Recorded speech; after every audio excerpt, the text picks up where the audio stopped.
नमस्कार, टिस्टा टाइम्सको र्यापिड न्युजमा यहाँहरूलाई स्वागत छ। तपाईहरुको साथमा छु म आनन्द छेत्री।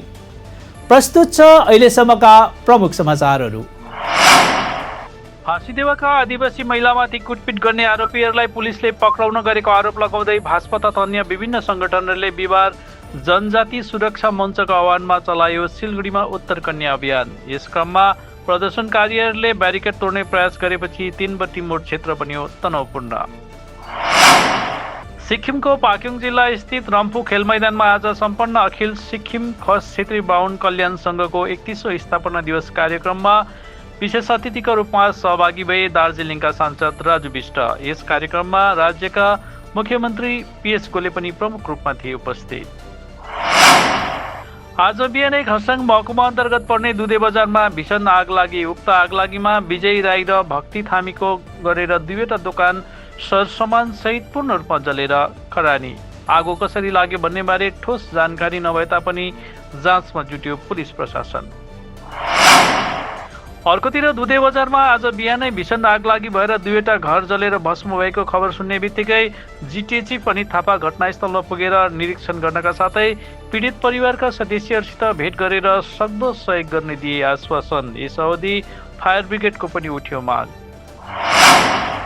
मेयर गौतम देवले बिहिबार एउटा कार्यक्रमबीच सिलगढी नगर निगमको 7 नम्बर वार्डमा 64वटा सीसीटीभी क्यामेराको गरे उद्घाटन। यसको साथै वार्ड नम्बर 7 का लागि एउटा एम्बुलेन्स पनि गरे प्रदान।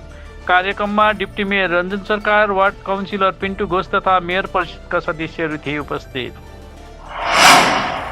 धम्कीपूर्ण फोन कल आएपछि सिलगढीको परिवहन नगर स्थित पासपोर्ट कार्यालयमा हाई अलर्ट जारी गर्दै लगभग 4-5 घण्टासम्म पूर्ण रूपमा सेवा अवरुद्ध।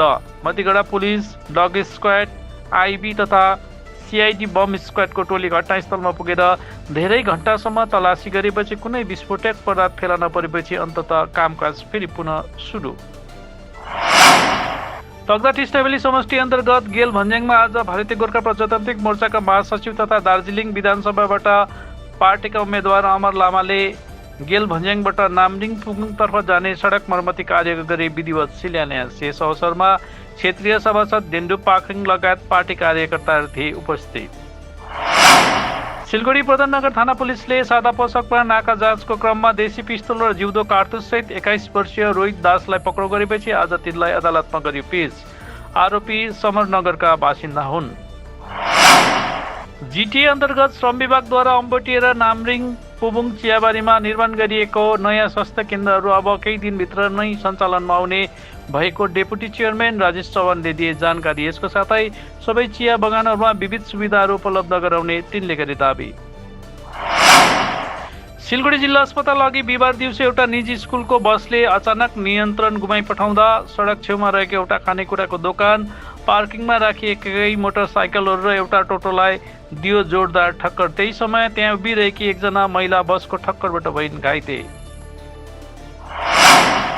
हवस् त दर्शकवृन्द, अहिलेलाई भने यति नै। हेर्दै गर्नुहोस् टिस्टा टाइम्स।